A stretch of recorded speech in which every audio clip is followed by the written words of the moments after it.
Bonjour à tous, bienvenue dans cette vidéo. Aujourd'hui on va faire mes livres préférés, mais cette fois-ci on fait pas les romans, on fait les romans classiques, on fait plutôt les livres psychologiques.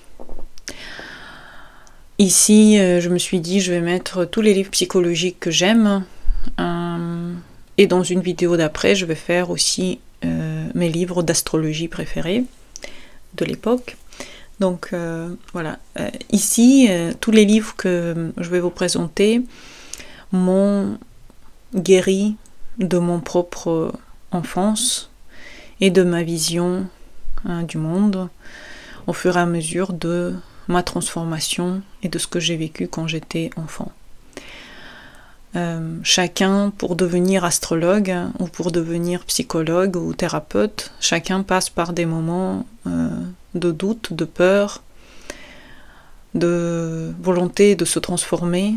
Et à un moment donné, quand on arrive à cette transformation, on se dit qu'on remercie l'univers pour toutes les choses qu'il nous donne. Et tous les livres que je mets ici, je pense que je vais aussi les mettre sur mon site dans le blog, comme ça vous l'avez. J'ai déjà mis cette liste sur mon site ancien, mais je me suis dit je vais un petit peu renouveler ou je vais rajouter quelque chose que j'ai pas dit, et pour les nouveaux venus,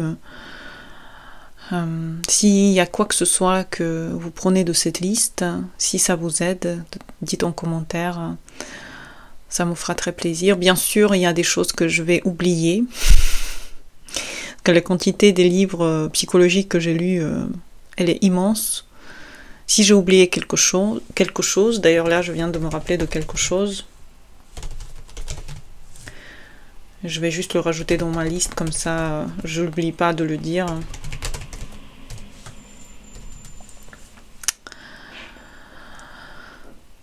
Commençons donc par cette liste. La liste est plutôt longue. Mais encore, comme dit, les vidéos sur des livres astrologiques et du design humain, ça je vais mettre peut-être dans une vidéo à part pour ne pas tout mélanger. Commençons par Colleen Tipping, Le pouvoir du pardon radical, que j'ai lu il y a très longtemps. Ça a été écrit dans les années 90 et c'est comment se sortir finalement du rôle de victime et pas forcément de pardonner celui qui nous a fait du mal, mais au moins se libérer émotionnellement de cette emprise. Je mets ce livre sur le piédestal de tous les livres que j'ai lus parce que il m'a aussi accompagné dans ma propre guérison quand c'était le moment pour moi de faire la thérapie. Ce livre m'a aidé, m'a donné des conseils pratiques. Je me rappelle encore presque de toutes les histoires qu'il y a dedans. Ça m'a tellement bouleversée à l'époque. Je le conseille à tout le monde, toujours. S'il y a une quelconque mauvaise relation entre vous et l'un de vos parents, que ce soit homme ou femme, que ce soit père ou mère, c'est extrêmement important ce livre. Il y a un autre livre qui ressemble à celui-là et qui m'a énormément aidé aussi, comme l'autre, c'est Les parents toxiques de Suzanne Forward. Comme dit, ces deux livres m'ont accompagné dans ma transformation. Et ce livre, il a été écrit dans les années 80, donc il y a assez longtemps, et permet aussi de se déculpabiliser, de retrouver un certain équilibre. Donc ces deux livres, ça doit être pour vous, si vous avez vécu des soucis avec vos proches, si vous avez vécu des relations qui n'étaient pas égales à égales, si on ne vous a pas respecté, ces deux livres vont vous permettre de sortir de cet état. Bien sûr, c'est bien de s'accompagner aussi d'un professionnel, mais quand même, ces livres, c'est la clé. Ensuite, deux clés. ABC de la symbolique des rêves. Corinne Morel. C'est un dictionnaire moderne et accessible pour l'interprétation de vos rêves. À l'époque où je faisais ma thérapie, je notais mes rêves et je les interprétais. Et grâce à ce livre, j'ai commencé à travailler moi-même sur moi, sur mes clients, ensuite quand je suis devenue astrologue, parce que ici les messages subtils de l'inconscient sont très bien décryptés et vous pouvez suivre aussi, si vous êtes en thérapie, vous pouvez suivre votre analyse grâce à ce livre. C'est le meilleur livre des rêves, d'interprétation des rêves que j'ai jamais vu, et ce livre m'accompagne peu importe où je vais. C'est tape de chevet livre de tous les jours, si j'ai besoin de regarder de nouveau. Mais c'est vrai que quand on le lit beaucoup, on apprend nous-mêmes ensuite on apprend comment ça marche. Donc je vous conseille vraiment de le lire en entier et vous allez comprendre comment marche le symbolisme dans les rêves. C'est hyper bien. Ensuite, Le pouvoir du moment présent, Eckhart Tolle, 1997, best-seller, classique universel de la pleine conscience. Moi, j'ai pas d'autres mots.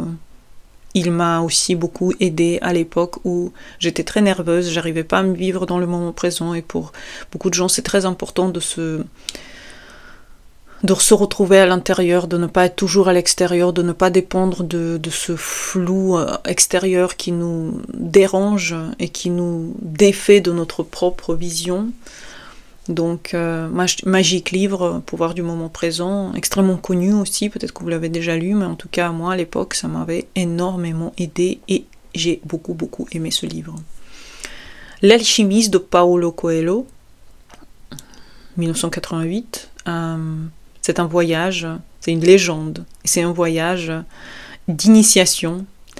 Et ce livre, c'est encore une fois un livre magique qui ne me lâche toujours pas. Je me rappelle de ce livre comme si je l'ai lu hier, alors que je ne sais pas combien d'années, il y a combien d'années j'ai lu ce livre, je ne me rappelle pas. Je ne crois pas que je l'ai dans mes livres, peut-être que je l'ai quelque part dans les cartons, quelque part je l'ai.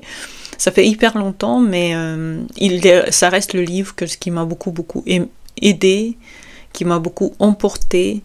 Et voilà, j'aime beaucoup cet écrivain. Il écrit énormément des livres philosophiques, super pour la spiritualité, la philosophie, la psychologie intense interne. Ensuite, on a aussi le dictionnaire des symboles, pour tous ceux qui aiment des dictionnaires, de Chevalier et Geerbrandt, 1969. Donc ça, juste les mythes, les couleurs, les nombres, les formes, tout est décrit de façon spirituelle et symbolique. Ensuite, on a Ma vie de Carl Gustav Jung. C'est un livre de chevet aussi que j'avais très longtemps, puisqu'il m'a beaucoup plu. Ce livre part d'archétypes, de rêves, de l'inconscient collectif. Et il s'appelle Ma vie, donc on peut se dire que c'est ce qui se passe dans sa vie en général. Mais c'est pas que ça, c'est énormément de réflexion personnelle sur justement ce que c'est l'inconscient collectif. Et si vous aimez les travaux de Jung, c'est le livre par excellence, c'est tellement bien. Il m'avait énormément aidé et beaucoup plu. Par ailleurs aussi, Dialectique du moi et de l'inconscient de Jung. C'est la base pour tous les amoureux de Jung, pour tous ceux qui aiment sa vision de l'inconscient, de conscient et de l'inconscient. Et ici, dans ce livre, il explique la fondation justement de l'analyse, de l'analyse jungienne. Donc, je peux que recommander pour ceux qui veulent commencer à s'interroger sur leur profondeur. Ensuite, j'ai beaucoup aimé le livre de Dalai Lama, Mon autobiographie spirituelle. C'est quand même une grande inspiration, une invitation à la sagesse, on pousse en fait les gens à commencer à ressentir les choses en lien avec soi, puisqu'on voit comment quelqu'un peut être d'une grande humilité, et il m'avait énormément inspiré à l'époque, Dalai Lama, donc oui, il est dans ma liste. Ensuite, j'ai quelques livres de Dale Carnegie, donc si vous connaissez Dale Carnegie, parfait. Il a écrit plusieurs livres, dont Comment se faire des amis, Comment dominer le stress et les soucis. Il y a un autre qu'il a écrit, enfin, sur Amazon, vous allez tout trouver. Et ce psychologue, il a énormément aidé les gens dans leur communication, dans leur travail sur leur position dans la vie, sur leur angoisse, sur leur stress. Et quand j'étais petite, il m'a beaucoup aidé à justement se faire des amis. J'étais quelqu'un qui avait du mal à avoir un environnement amical, et c'est vrai qu'en le lisant et en étant proche de sa philosophie, il m'a énormément aidé. Dans son travail, il a énormément aidé à surpasser mes peurs face aux gens. Donc c'est super de le lire un jour dans votre vie. Ensuite, deux livres qui m'ont énormément plu quand j'étais jeune, c'est Comment aimer un enfant et Le droit de l'enfant au respect de Janusz Korczak. C'est un Polonais, pédagogue polonais qui est mort avec des enfants juifs quand il y a eu la Deuxième Guerre mondiale en 1942.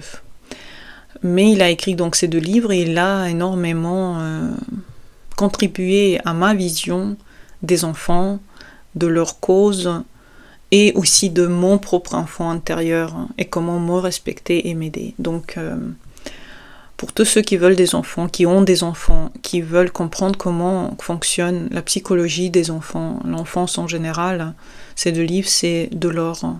Je vous invite fortement à les lire et vous vous inspirer de ces conseils extrêmement sages. Ensuite, Tu réussiras mieux que moi de Marcel Ruffo, c'est un pédopsychiatre français, un spécialiste de l'adolescence. Et à l'époque, quand j'avais encore une fois des problèmes avec mon environnement, il m'avait aussi beaucoup aidé à avoir plus confiance en moi et en ma vie, et grâce à ses conseils. Donc très bon livre, très accessible, c'est un guide. C'est un guide pour tous les parents, pour les éducateurs, mais moi ça m'a beaucoup aidé justement à être un guide pour moi-même. Supprimez vos douleurs par simple pression d'un doigt, Dr Roger Dallet.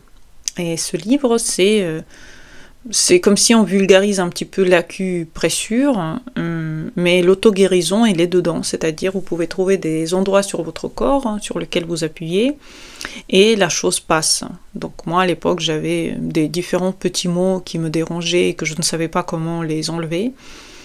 Probablement de la psychosomatie liée à mon parcours, mais en tout cas, c'est vraiment très pratique, c'est vraiment facile à utiliser et ça marche vraiment bien. Donc je vous donne cette petite clé pour le bonheur avec votre propre corps. Pareil, dans la même lignée, c'est Ton corps dit aime-toi de Lise Bourbeau, et dedans, pareil, on a des auto-compréhensions, comment marche son corps, son âme, pourquoi votre corps a mal ici ou là, et quels sont les messages psychosomatiques de chaque douleur. Ça m'a beaucoup aidé à l'époque aussi.